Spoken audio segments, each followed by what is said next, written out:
그러므로 사랑을 받는 자녀같이 너희는 하나님을 본받는 자가 되고 그리스도께서 너희를 사랑하신 것 같이 너희도 사랑 가운데서 행하라. 그는 우리를 위하여 자신을 버리사 향기로운 제물과 희생 제물로 하나님께 드리셨느니라. 음행과 온갖 더러운 것과 탐욕은 너희 중에서 그 이름조차도 부르지 말라. 이는 성도에게 마땅한 바니라.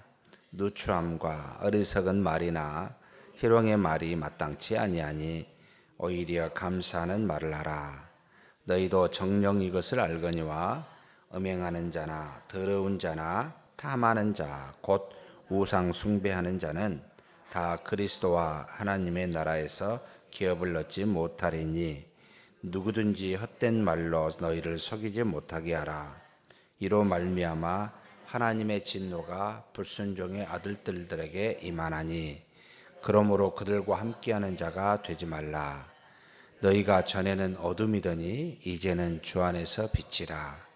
빛의 자녀들처럼 행하라. 빛의 열매는 모든 착함과 의로움과 진실함에 있느니라. 주를 기쁘시게 할 것이 무엇인가 시험하여 보라. 너희는 열매 없는 어둠의 일에 참여하지 말고 도리어 책망하라. 그들이 은밀히 행하는 것들은 말하기도 부끄러운 것들이라.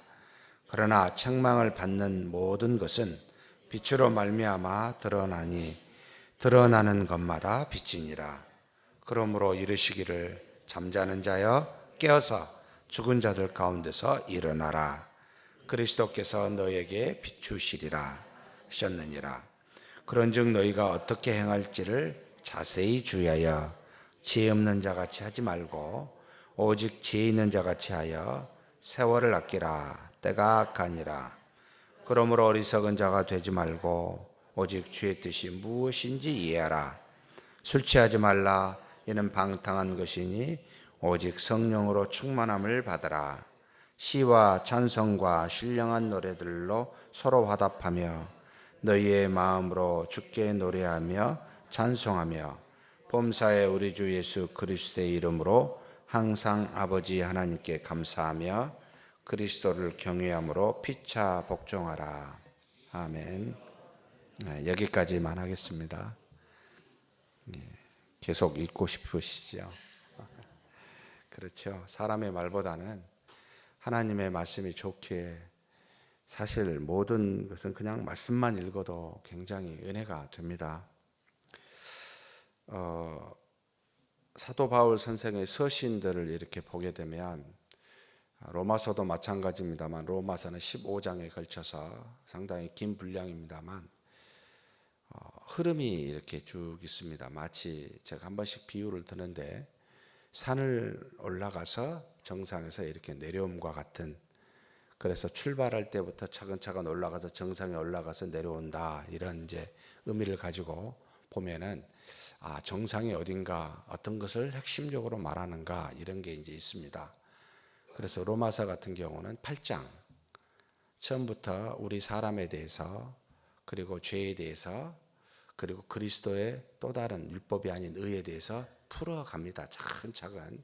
그래서 결국 성령의 법으로 말미암아 구원받음에 대해서 절정에 이르고 그 다음에 이제 내려가면서 성령의 은혜로 빛의 자녀된 사람들이 어떻게 살아야 될지를 구체적인 삶으로 풀어서 줍니다.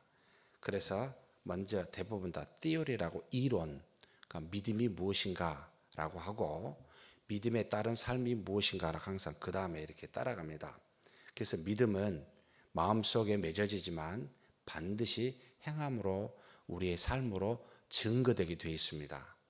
절대 믿음은 안에만 갇혀 있을 수가 없습니다.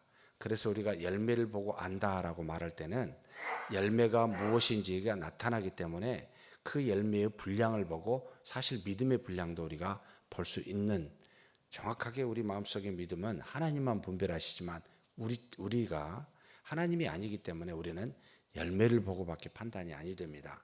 그래서 믿음의 삶을 살아가는 뒤에 어떤 부분들은 구체적으로 설명을 해놓습니다. 이 에베소서도 마찬가지입니다.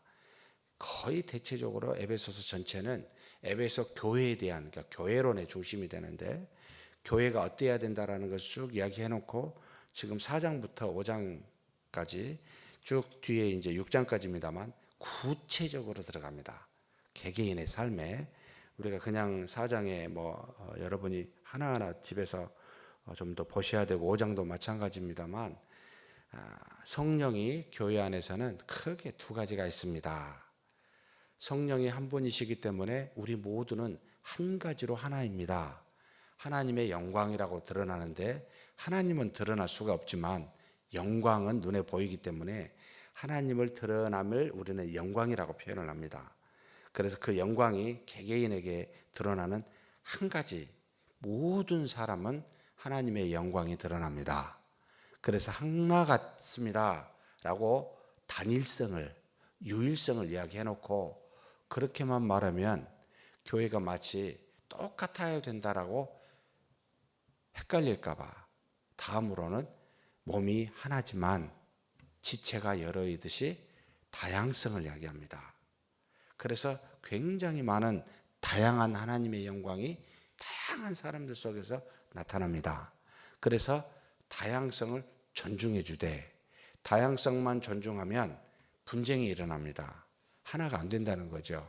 그래서 다양성을 인정하되 하나를 향하여 가야 됩니다. 하나님의 영광이라는 거. 그래서 이 두 가지는 항상 교회 안에 같이 존재합니다. 우리가 하나가 됩시다라고 말할 때는 하나님의 영광을 다 같이 드러냅시다. 사람의 영광과 명예와 이익을 추가하지 맙시다라는 뜻이요. 다양성을 인정할 때는 하나님의 영광이 주어진 사람의 특징과 또는 사명에 따라 너무나 다양하게 나타나니까 그걸 그렇게 인정하십시다 라고는 겁니다.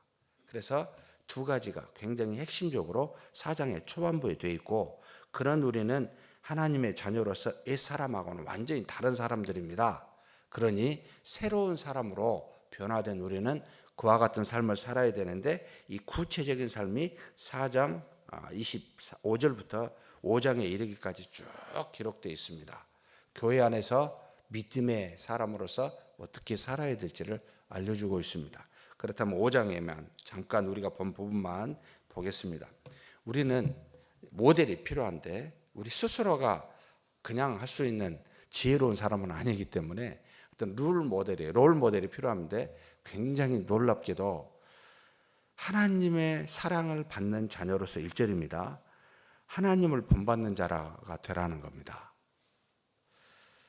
이게 지금 사랑을 받는 자녀 가치라는 말을 썼죠.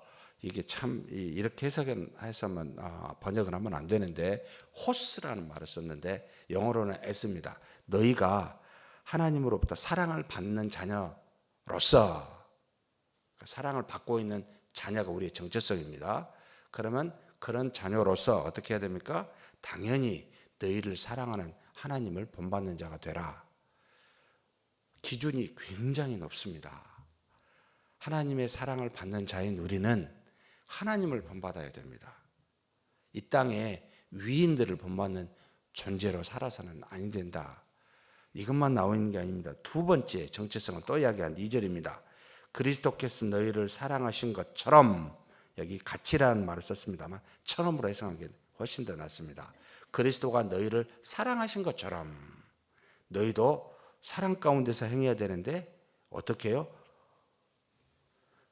뒤에 보면은 그리스도와 같은 모습인데, 그리스도께서 너희를 사랑하신 것처럼 너희도 사랑 가운데서 행하라. 그는 우리를 위하여 자신을 버리사 향기로운 제물과 희생제물로 하나님께 드리셨느니라. 우리가 그리스도를 본받아 그리스도가 우리를 사랑한 것처럼 우리도 지금 사랑해야 되는데, 그 사랑의 구체적인 내용은 뭡니까? 자신을 희생제물로 드린 모습입니다. 곧 내가 죽고 다른 사람을 살리는 이 사랑으로 사랑하라는 겁니다. 기준이, 이거 딱 이 두 절만 읽어도 정신이 번쩍 듭니다. 우리의 기준이 뭐구나. 우리는 연약한 존재에 맞습니다. 인정할 줄도 알아야 됩니다. 그런데 우리의 향해야 될 목표는 하나님입니다. 하나님의 사랑입니다. 이것을 구현하도록 우리는 힘써야 됩니다. 이게 교회의 모습이라는 하는 거죠. 그래서 이와 같은 정체성을 해놓고 그 다음에 이와 같은 정체성에 전혀 상관없는 존재가 세 종류가 있습니다. 하나님의 기업을 잊지 못할 자라라고 해놓고 음행, 온갖 더러운 것, 탐욕 해놓고 그 다음에 음행하는 자, 더러운 자, 탐욕하는 자, 곧 우상 숭배하는 자, 이 세 종류는 하나님의 나라에서 기업을 얻지 못할 사람이라. 우리와는 상관없는 사람들이 이 땅에 하나님 아닌 믿지 않는 사람이 추구하는 부분입니다. 음행하는 건 육체적인 것의 대표적인 걸 말합니다. 육체의 욕구와 쾌락을 추구하는 사람, 더러운 것, 이 땅에 썩어지고 없어지는 것들을 최고로 생각하는 사람들, 그 다음에 우상 숭배하는 탐욕은 자신의 마음의 요구에 따라 생활하는 사람들을 말하는데 결국은 종착역은 우상입니다. 이 세 종류의 사람은 전혀 믿는 사람과는 상관없이 행하는 사람들이기 때문에 그 사람들은 하나님의 나라의 기업을 받지 못할 자라고 딱 정해놓습니다. 우리와는 상관이 없어요. 그래서 이런 사람들과처럼 여러분 본받지도 마십시오. 예? 그 이름도 부르지 마시오. 이렇게 지금 말하는 겁니다. 물론 우리는 완전히 그들과 구별해서 벗어나 이 땅에 살 수는 없습니다. 우리가 세상에 속해 있기 때문에 다만 살아있지만 여러분 그거 금묵자흑이라 가까이 하지 말라는 겁니다. 그냥 가까이 있으면 우리가 물드니까 이름도 부르지 말아라. 헛된 말로 너희를 속이지 못하게 하라. 그들이 무슨 말 헛되게 이야기합니까? 성경의 말씀을 말 안 하고 뭘 이야기하죠? 세상의 자본주의 논리를 말합니다.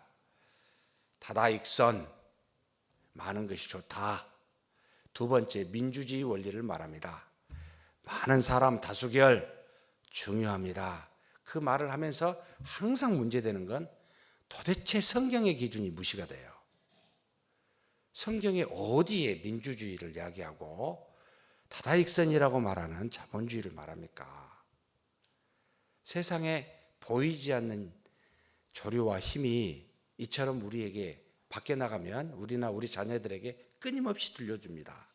이렇게 세상이 돌아가니까 이렇게 살아야 된다고. 우리는 이 자리에 앉아서 무엇을 봅니까? 성경을 봅니다. 그런데 놀랍게도 성경을 보면서 그렇게 이해를 하면 교회나 하나님의 복이 자본주의로 해석이 되고 민주주의로 해석이 됩니다.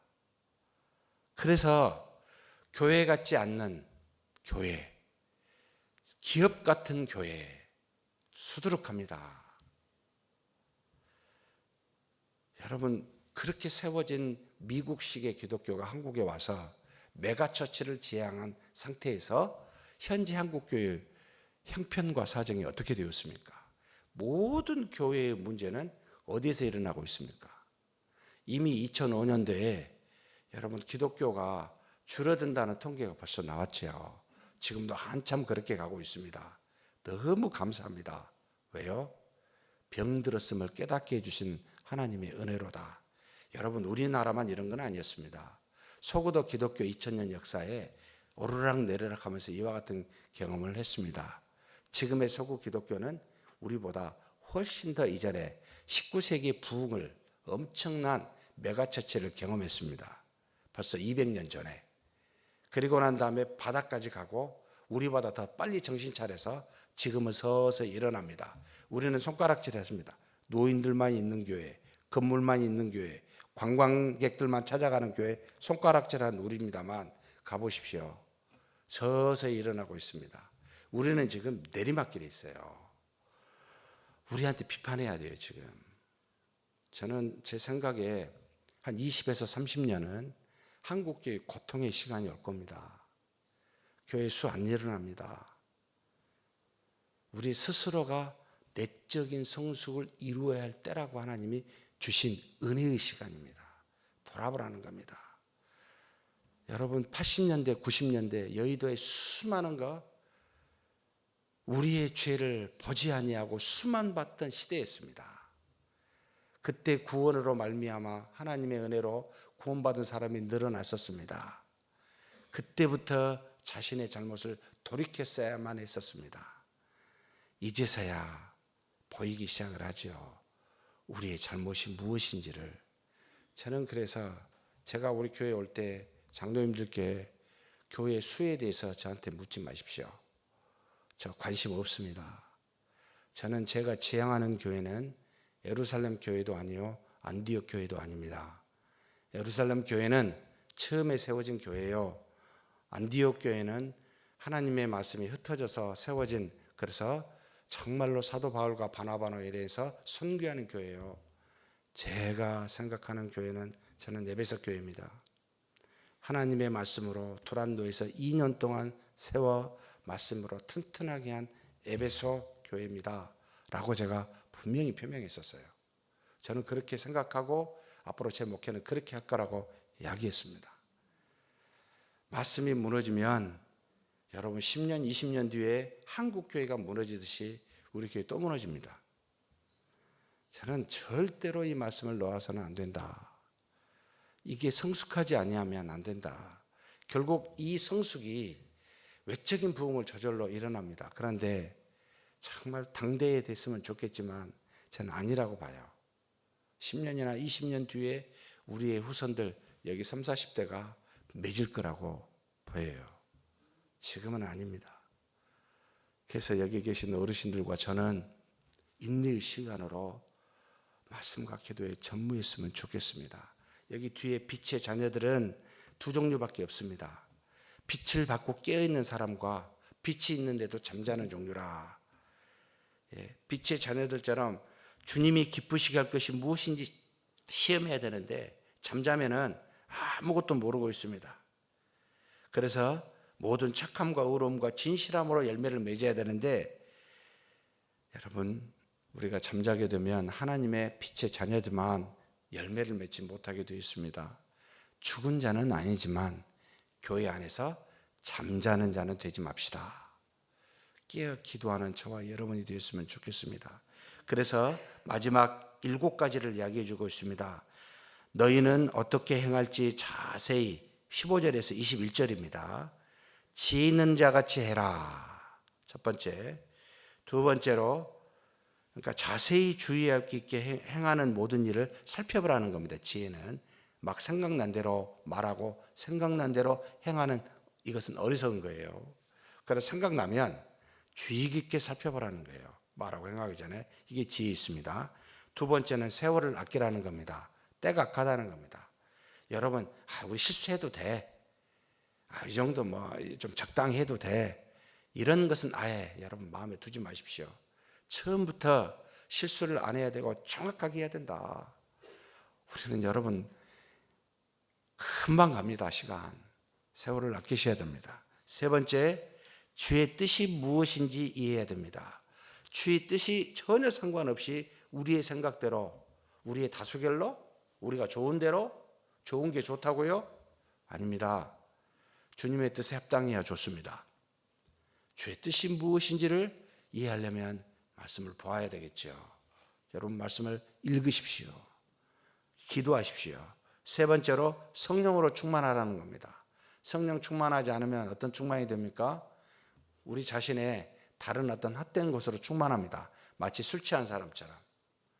그래서 이 말씀 가지고 술 취하는 것은 방탕이니까 술 취하지 말라니까 술만 안 취하게 먹으면 되겠네 라고 하신 분도 있습니다만, 성경을 얕게 읽은 거죠. 여러분 헛된 것에 취하게 되면 당연히 성령과 충만하게 안 되게 되어 있습니다. 우리는 성령에 충만하게 돼서 다른 것이 우리를 틈타지 못하게 해야 됩니다. 그 다음에 뭘 말합니까? 마음으로 주님께 노래하라는 겁니다. 찬송하라는 겁니다. 감사하라는 겁니다. 그리고 마지막에 아버지 하나님께 감사하고 그리스도를 경외해라. 여러분 감사와 경외는 죄사함에 대한 감사요, 경외는 앞으로 죄를 짓지 못하게 하는 우리의 은혜이기도 합니다. 하나님을 두려워하지 않으면 정말 말이 쉽게 나갑니다. 행함이 쉽게 갑니다. 하나님을 두려워하십시오. 죄를 짓지 않게 하는 방식입니다. 죄를 용서를 받았습니다. 이건 감사해야 되겠죠. 두 가지예요. 그래서 여러분 감사와 두려움을 가지셔야 바른 신앙이 됩니다. 이게 빛의 자녀들이라. 이렇게 사는 저와 여러분이 되기를 주의 이름으로 축복합니다. 하나님 아버지 감사합니다. 우리는 하나님의 자녀입니다. 하나님께서 우리를 구원하셨습니다. 이제는 깨어 기도하고 말씀 보게 하시며 잠자는 자와 같이 어리석은 자 되지 않게 하여 주옵소서. 특별히 음행과 온갖 더러운 것과 탐욕 같은 것은 이름조차 부르지 않는 빛의 자녀로서 믿음으로 지혜 있게 세월을 아끼며 주님의 뜻이 무엇인지 분별하며 성령으로 충만함을 받고 감사와 경외함으로 나아가게 하여 주시옵소서. 우리 주님 예수님의 이름으로 기도하옵나이다. 아멘.